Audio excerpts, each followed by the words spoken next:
Hi guys, this is Henry and Ellie back for our Court Card Couple Compatibility series. This is our third request from Ooh Butter, like your username, and you were born on the 1st of October, whilst your partner in question was born on the 12th of November, which makes you a Queen of Swords, and he is a Prince of Cups. Or if we were to use the Rider-Waite, then yes, you are the Queen of Swords, and he is the King of Cups. Mm-hmm. So, would you like to start us off with your analysis? Me? Mm-hmm. Well, okay. So these are actually pretty strong characters, I would say. The Queen of Swords and the King of Cups. One of the first comments I would say about them is that they are both people that can't be bullshitted. And I think that both are also, part of them being such strong characters, they're both the kind of people who, if you get on their bad side, then you've got quite an enemy on your hands. Yeah. The Queen of Swords is very sharp, and so, you know, she's very perceptive, and she's just very observant. She makes very astute observations, sees things very clearly, and can use her words very clearly as well, and even in a cutting sort of way, with that swords element that she has going on, and maybe even in her actions, you know. And if you get on her bad side, she could definitely be manipulative. And then the King of Cups, well, the King of Cups is largely linked with Scorpio, and Scorpios have a reputation for being, you know, vengeful if you get on their bad side, and they too can be manipulative, and they also are very, because they're water signs, they're very intuitive. So he's very perceptive as well, but in that sort of watery way where he can be very intuitive. But I think that on the positive, if you're on their good side, I think that this could be a very good match. So it just depends, are you friends or are you enemies? And I think that actually the King of Cups would really get the Queen of Swords because I think they both actually have hard exteriors. But really, you know, I think the Queen of Swords inside, you know, she's vulnerable just like any other person. But she can be quite defensive, and I think the King of Cups has that in common. That hard exterior, but inside there's a lot of gooey emotions. So I think that they could understand each other and potentially complement each other quite well.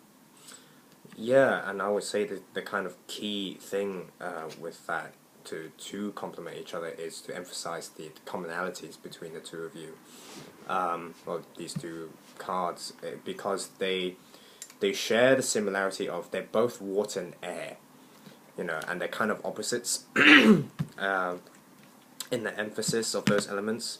So you have, you know, the Prince of Cups is the airy part of water. He's like the intelligent side of you know, those emotional, intuitive personality type, whereas the Queen of Swords is actually the perceptive side of intelligence. So you have those kind of you know, that kind of dynamic going on. So they have a lot of similarities. You know, he feels other people, she sees them around and sees them kind of rationally. So they have different types of perception, and the key to it, from how I see it, is if they are able to then you know, look at each other and know each other's emotions and how you know, what's going on in each other's minds. I think this is especially good match in that sense, because the Prince of Cups isn't necessarily an easy person to read. He hides his emotions a lot, as Elizabeth said. He has a hard exterior, but the Queen of Swords is good at going deep, into his soul, essentially, and knowing what's happening. Yeah. So that could work out that way. And also the Prince of Cups, he's just very emotionally savvy. He's so he has a different way of kind of perceiving, not perceiving. What's the word I'm trying to say? Picking up on her emotions as well. The problems comes is that the Prince of Cups, being Scorpio, can be quite volatile in his emotions. He can have these really high ups and downs. When he loves you, he really loves you, but when he hates you, he really hates you. And the problem is that the Queen of Swords, isn't always the most easy person to get along with. Mainly because she is so perceptive and sharp, she can tend towards pessimism sometimes, and that can drive people nuts, especially over a long period of time, and so it might not take too much for the Prince of Cups to snap, and that depends on the individual Prince of Cups and how good they are at managing their emotions. And so really the key to make this work is that use your strength of perception and intuition to really learn about each other, to really make this work, more so than other, like mutual understanding for this couple. I think is much more important than even for a lot of other couples in the tarot court card system. And it's especially kind of dangerous because being so perceptive of each other, they kind of know each other's weaknesses, so they know, in an argument, they know how to hit where it hurts as well. There's that kind of danger to both of them. So it's one that needs management, but there are commonalities between the two to make it work, essentially. Yeah, the positive thing Yeah. about that is you guys may be a power match.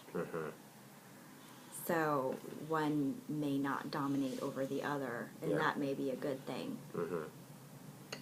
Yeah. One kind of difference between the two, I would say, is that, you can kind of see this in the visuals here. The Queen of Swords has being Aries, she has that kind of high, detached view of life, whereas the Prince of Cups has he's very deep, he's really involved and into. So whereas you have one person who's up here, high in the sky, above the clouds, the other's like kind of underground, very in. So you have that kind of difference. Although there's similarity in the sense that they have that different way of seeing things, but just kind of in the reverse. So there's the similarity in the difference. But where this kind of there can be a grind is that he might look into the very detail of things. She looks at more the big picture, although she can still see. She is perceptive enough in those details. It's just another way that can cause arguments in those different way of perceiving stuff, essentially. But again, emphasize on understanding each other, use your skills of perception for benefit of each other, essentially. So very good. Very, very nice observation, I think. And I think I don't really have much more to add, except that, cups are water, and water is about emotions. Swords are air, that's about the intellect, thinking. I think that that combination of thinking and feeling can be very complementary to each other. Yeah. Those opposites. So that, Yeah. I think, could potentially be a good thing.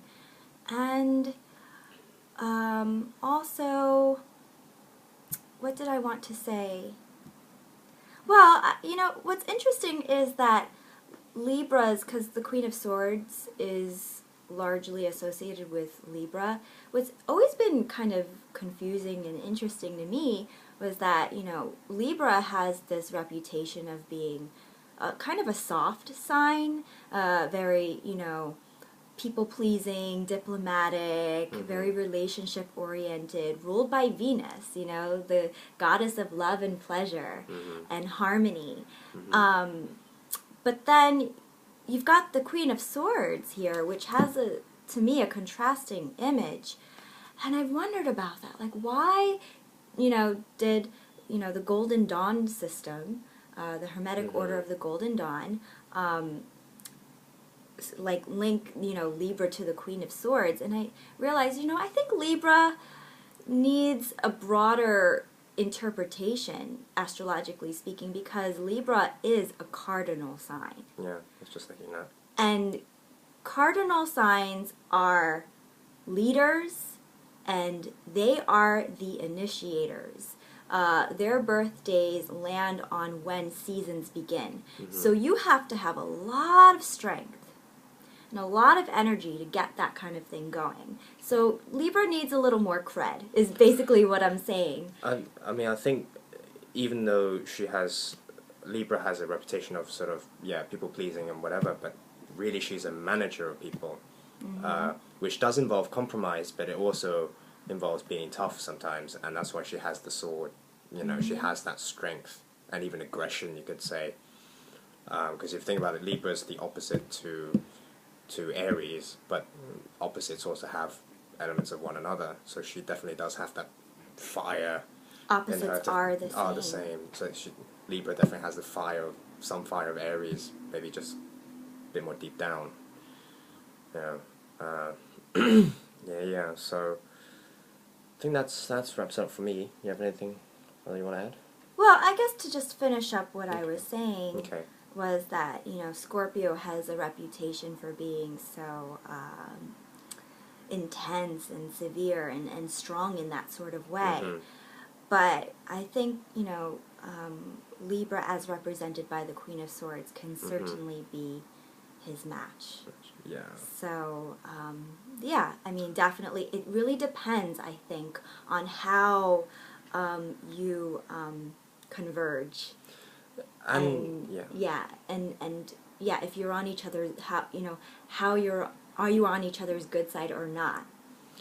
And I would like to add, now that you mentioned Scorpio's intensity, is to learn. It's a perfect opportunity to learn from each other and balance one another, because as I said before, Scorpio is here, Libra is here. What it means is Libra can be, well, not that Libra, the Queen of Swords can be kind of detached in a way of seeing things. Prince of Cups is very emotionally involved, and they can maybe learn from one another. Maybe the Prince of Cups can learn from the Queen of Swords to have that higher perspective and detach a bit more, whereas the Queen of Swords can learn to emotionally empathize with and I think that what you are talking about is essentially thinking versus feeling. When you're more intellectual, you do detach from your emotions to get a more objective view of things, whereas there is also value in tapping into the emotions of things, so that can be very complementary and balancing for one another. I agree. So, so I think we finished? Yeah, that's all I think we have to say about that. If you want to check out our stuff, I do have a Facebook page, so just go to facebook.com/tarot by Ellie and check out some of my updates that I put up there. I share some fun stuff, I think. And what do you have to share? And if you want private readings from either of us, we both have personal emails for to take requests. I think on Ellie's website she has a list of of you Yeah. know, the types of reading she does. I also have a website, Mm-hmm. www.tarotbyellie.com, Mm-hmm. and then you could see a breakdown of readings. And I also do custom readings. Yeah. They're usually 20 to 30 minutes, $25. Yeah. I think really the best, at least definitely for me, probably with both of us, is to just email us with your question, Mm-hmm. and then I would give you a price then based on what is required. I have some standard options, but if your question is a bit special that needs extra help, I'll come up with something else. So you can contact me in the email which we listed in the description below, which is henryhosphinx@gmail.com. Yeah. And did you mention your email address as well? No, my email address is edbrucia @gmail.com, and a general custom reading, like I said, is $25. But if you check out my website, I have a list of other readings, like, for example, a chakra reading or a life purpose reading, some fun stuff. And so to wrap up, apart from that, you know, we still do these for free, these tarot court card compatibilities. This is all just for fun. So if you want to submit a, you know, an entry yourself, just leave a comment down below, and yeah, we'll do it in our time. Okay. Yeah. Thank you very much, guys. We'll All right. see you later. Bye. Bye.